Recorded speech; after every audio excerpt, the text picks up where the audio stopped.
Meus irmãos e minhas irmãs, vos saúdo com a paz do Senhor. Sou o professor Gesiel Costa e este é o seu canal EBD em Ação. Um canal feito especialmente para abençoar a você e a sua vida no que diz respeito ao conhecimento bíblico, e em especial nas lições bíblicas desse segundo trimestre de 2018, lições especialmente feitas para a juventude, os jovens cristãos. E o tema da lição de hoje é este: alegria pela nova vida em Cristo. O nosso textuário diz: lembrando-nos sem cessar da obra da vossa fé, do trabalho do amor e da paciência da esperança em nosso Senhor Jesus Cristo, diante de nosso Deus e Pai. 1 Tessalonicenses 1 e 3. O primeiro tópico, o comentarista da lição, ele traz Paulo e os Tessalonicenses, um líder e seus amigos. Um líder, seu liderado e a amizade entre eles. Paulo era líder da igreja de Tessalônica e através dessa liderança ele conseguiu uma amizade profícua, uma amizade boa, louvável e durável com os cristãos que aceitavam a Paulo como seu líder.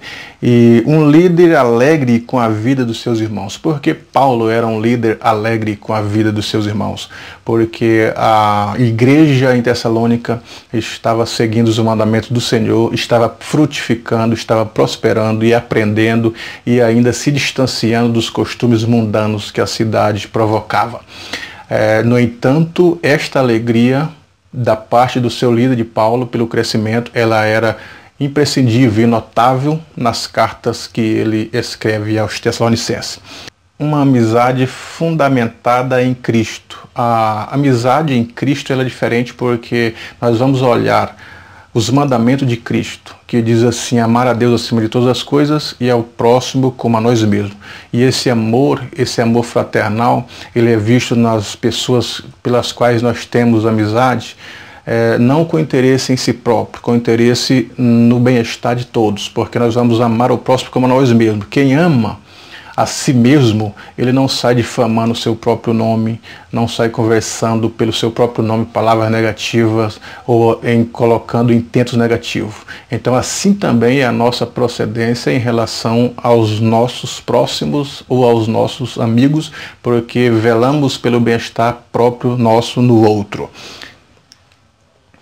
Os relacionamentos devem ser tanto vertical quanto horizontal. Vertical entre Deus e o homem. O relacionamento vertical entre nós e Deus, entre a igreja e Jesus Cristo, nesse caso dos jovens e Deus, é a koinonia, que é chamado a comunhão. A comunhão é uma palavra que significa comer junto, sentar-se à mesa, conversar e desfrutar daquilo que é posto na mesa. Essa é a comunhão. Nós só chamamos para a nossa mesa as pessoas que realmente são amigas, só colocamos diante de nós para desfrutarmos e compartilharmos da alegria nossa as pessoas que realmente são nossas amigas. Então esta é a comunhão. Nós devemos proceder assim com todas as pessoas, principalmente aquelas que acreditam na mesma fé que nós acreditamos. O exemplo que Paulo dá para a juventude é exatamente essa: uma amizade louvável, uma amizade durável, uma amizade baseada na koinonia, no amor de Deus e nos princípios cristãos. Era exatamente isso que Paulo tinha com os seus liderados em Tessalônica. Os irmãos ouviam não como um líder distante, mas como um amigo, onde eles poderiam chegar diante de Paulo, comungar as dificuldades, conversar com Paulo, dialogar, receber conselhos e se sobressair diante das adversidades da vida. Horizontal entre o homem e seu semelhante. A amizade, ela pode ser, os relacionamentos, eles podem ser agora horizontal, entre os nossos semelhantes. Amar os nossos semelhantes, ter a comunhão, a koinonia, assim como temos com Deus. O apóstolo João escreve na sua primeira carta dizendo assim: se andarmos na luz, como ele na luz está, temos comunhão uns com os outros, e o sangue de Jesus Cristo nos purifica de todo o pecado. Esse andar na luz é andar no princípio ético da verdade, é a ética cristã, são os preceitos bíblicos, os mandamentos bíblicos. Quando nós andamos cumprindo os mandamentos bíblicos, nós temos comunhão com todas as pessoas, com os demais, e o sangue de Jesus Cristo nos purifica por esta verdade. Então essa é a amizade entre os irmãos e também entre a sociedade.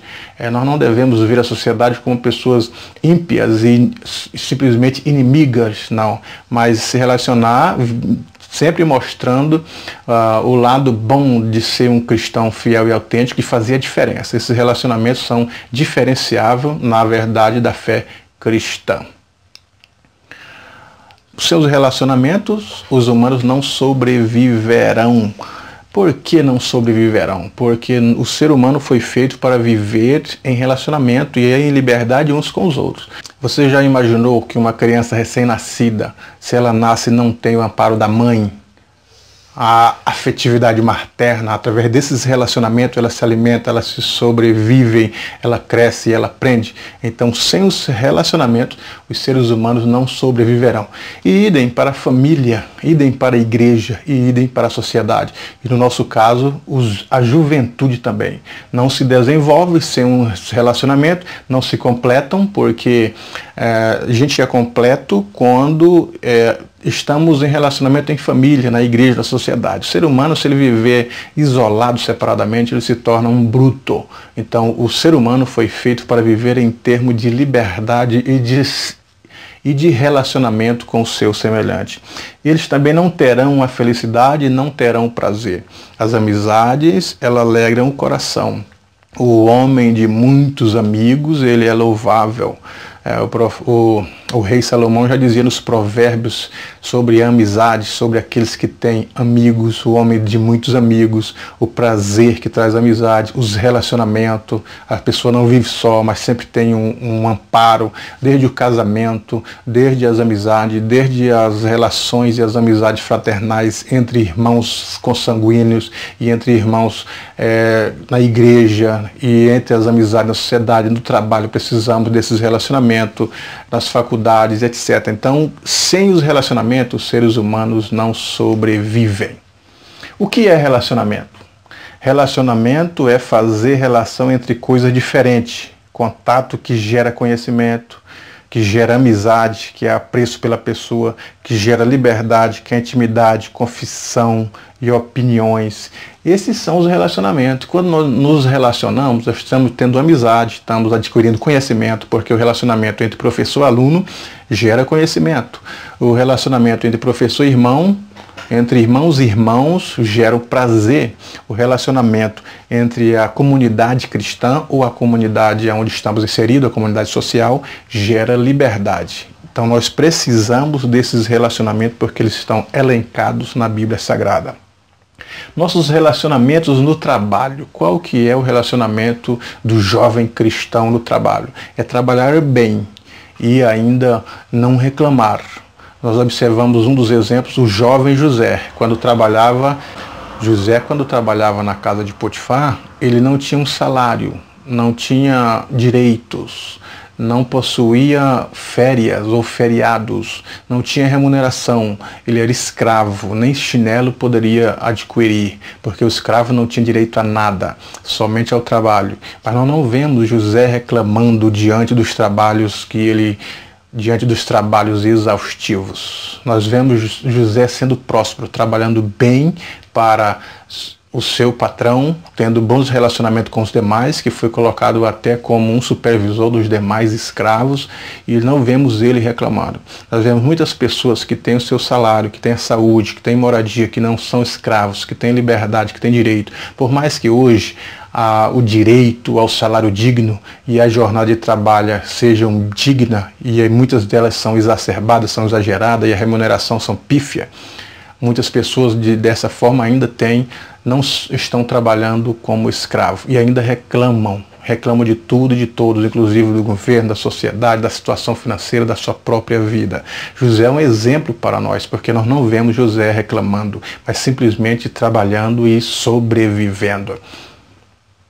A escola, a faculdade, a igreja, a família e, acima de tudo, Deus. Todas essas instituições, como a escola, a faculdade, elas geram relacionamento. Nós precisamos nos relacionar, conversar com os professores transmitem conhecimento. Agora, o jovem cristão precisa de uma bagagem bíblica adequada, de um conhecimento bíblico adequado, para que quando chega nas faculdades não ser engolido pelo marxismo, pelas doutrinas diferenciadas, para quando chegar na faculdade ele entrar em confronto com essas doutrinas marxistas e outras ideologias que vão contra a Bíblia, ele saber se sobreviver com isso e não ser afetado, e ainda ter uma relação que consiga adquirir um certo conhecimento, uma relação com o seu professor e com os demais. Na igreja da mesma forma, a igreja precisa desses relacionamentos também para conhecimento, também para comunhão. Inclusive na escola dominical, essas lições vêm para o jovem, para eles terem relacionamento, aprender a se relacionar e sobreviver e, acima de tudo, conhecer, crescer na graça e no conhecimento.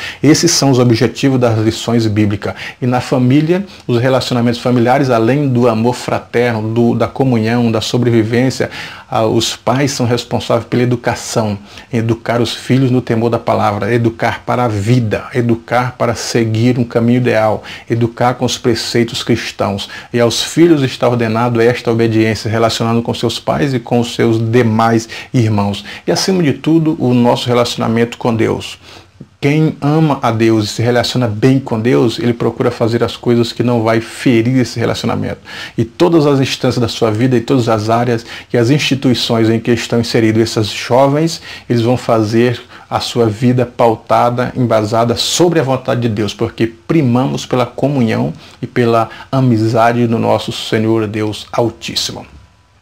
Vivendo bem com qualquer pessoa. Se conhecer realmente a pessoa, você entende seu comportamento e atitudes, pode ajudá-la em momentos difíceis, compreende suas tristezas e alegrias, sonha juntos, vive os melhores dias da sua vida. Então, conhecer pessoas fazem com que você entenda o outro. Entender o outro e as suas dificuldades gera um certo prazer no ser humano, porque afinal nós fomos feitos para viver em contato com esses relacionamentos. E entender o outro e as atitudes e o comportamento, podemos ajudar ele até a melhorar. Ajudá-lo em situações difíceis. É isso que a Bíblia diz, levando as cargas uns dos outros, principalmente no contexto religioso, compreender as tristezas e a alegria, alegrar com os que se alegram, chorar com os que estão tristes. E essa é a nossa responsabilidade, sonhar juntos com aqueles que adquirem um sonho, que têm planos, que querem viver uma vida digna, uma vida melhor. Esta é a nossa responsabilidade como cristãos, como jovens cristãos.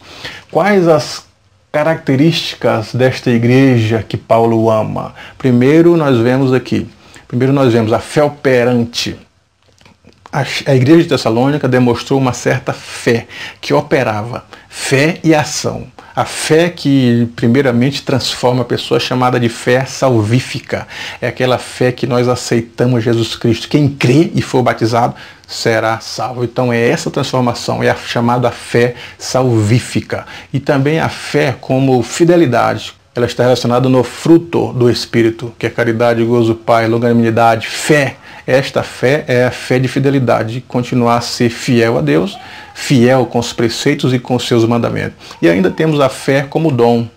Está relacionada em 1 Coríntios, quando fala os dons espirituais, o dom da palavra, o dom do conhecimento, o dom de discernimento de espírito, o dom da fé, a fé que cura, a fé que transforma as pessoas de estados de situações difíceis, a fé que opera milagre, a fé que opera maravilha.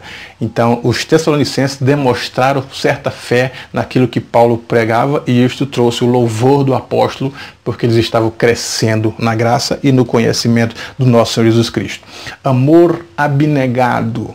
O amor a Deus supera todas as dificuldades. Paulo, ele deixou toda a sua vida profissional, uma vida profícua, para viver no amor pelas almas, no amor pelo reino de Deus.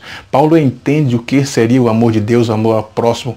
Deus amou este mundo de tal maneira que deu seu Filho unigênito. Esse amor de Deus deve ser expresso em nossa vida.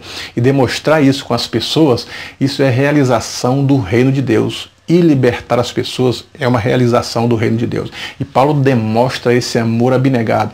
E agora a carta aos Tessalonicenses está colocando isso para a nossa juventude, que eles tenham esse amor abnegado pela obra de Deus, e aonde eles vão, que façam a diferença, e as pessoas vejam que esse amor que ele tem é um amor diferente, não é um amor eros, não é o amor filéu, mas é o amor ágape, o amor de Deus que causa a mudança, e as pessoas podem ser impactadas por este amor. A juventude tem as cartas de Paulo aos Tessalonicenses como exemplo para uma vida abnegada de amor. Esperança sem ansiedade. Esperar a volta de Cristo. Esperar dias melhores. Esperar aquilo que não vemos. A esperança do cristão é uma realidade. Nós esperamos melhoria, não neste mundo, não pelas promessas dos políticos, mas pelas promessas do Salvador. Porque todas as promessas que há em Deus são por Ele sim e o amém. E Jesus Cristo, Ele prometeu a sua volta e nos dar uma vida diferente, enxugar dos nossos olhos todas as lágrimas. Então nós esperamos uma esperança real, uma esperança verdadeira, uma esperança que se cumprirá. Assim, a juventude precisa viver nessa perspectiva, estudando, trabalhando, se relacionando, orando e comungando, mas com uma esperança no coração, a esperança de dias melhores, a esperança do futuro, a esperança da vida eterna e a esperança do céu para a sua vinda. A vida nova em Cristo e seus efeitos. Transformação visível. Quando um cristão é transformado, as pessoas percebem o diferente. Quando Cristo disse para Nicodemos, é necessário nascer de novo. O novo nascimento é a transformação do cristão. Nós somos transformados de glória em glória, transformado o espírito que vem atingido pelo pecado original, transformado a alma que nela está arraigada muitas consequências do pecado da humanidade, o ódio, o rancor, a mágoa. Todas essas questões devem ser saídas pela transformação do Evangelho. Cristo ele vem para transformar o homem, tirar todas as consequências que o pecado inseriu no espírito, na vida desses indivíduos e transformar ele em uma nova criatura. É nascer de novo pela lavagem da regeneração. E a lavagem da regeneração é pelo Espírito e pela palavra de Deus. É a palavra que é um espelho que vai dizer o que nós precisamos mudar. Esta é uma transformação visível. O jovem cristão deve ser um jovem transformado, que faz diferença no seu local de trabalho, diferença na sociedade, diferença na faculdade, diferença onde ele estiver. As pessoas olham e digam, ali há alguém diferente. Que as pessoas olhem e digam, ali há um jovem transformado. Esta é a transformação visível. A causa da nova vida. Qual que é a causa da nova vida? É porque Deus é um Deus santo. E todos pecaram e destruídos estão da glória de Deus. Então precisa de uma nova vida para poder ter comunhão com o seu Criador. Ele precisa ser regenerado, tirado todas as consequências que o pecado está arraigado no coração dos seres humanos para ter uma vida nova. Precisa de uma vida nova. Ninguém consegue chegar até Deus sem a santificação. Por isso que a Bíblia diz, segui a paz com todos e a santificação, sem a qual ninguém verá o Senhor. Nova vida exclusiva para Cristo. A nova vida, ela deve ser exclusiva para Cristo. A nova vida, ela deve ser pautada no mandamento de Cristo e na obediência de sua palavra. Nós, a partir do momento que temos uma nova vida, somos transformados, temos a comunhão, um relacionamento diferenciado. A nossa vida, ela é para Cristo. O apóstolo Paulo, ele diz, agora vivo não mais eu, mas Cristo quem vive em mim. O apóstolo João escreveu as palavras de Jesus. Se alguém me ama, guardará a minha palavra. E meu Pai o amará. E viremos para ele. E faremos nele morada. Esta é a nova vida em Cristo. Nós precisamos da nova vida em Cristo. Os cristãos autênticos precisam dessa transformação, dessa renovação do entendimento. As lições vêm direcionando o jovem cristão exatamente para esses relacionamentos diferenciados. Não é proibido os jovens cristãos se relacionar, estudar, trabalhar, comungar. O que a Bíblia orienta é exatamente que nós possamos viver diferente, não comungar com o mundo, não seguir as consequências do mundo, mas ter a nossa vida transformada, os nossos pensamentos transformados, a nossa vida gerada de novo e agora pela palavra de Deus. Porque o objetivo nosso nesta vida é Cristo. O nosso maior alvo é Cristo. O escritor Hebeu diz assim, olhando para Jesus, autor e consumador da nossa fé. Portanto, meu amado professor e minha prezada professora, que estas aulas possam ajudar, a auxiliar e a direcionar os nossos jovens e todos os jovens que possam continuar crescendo na graça e no conhecimento do nosso Senhor Jesus Cristo, fazendo a diferença, porque isto é bom no Senhor. Uma boa aula para vocês, que Deus em Cristo vos abençoe.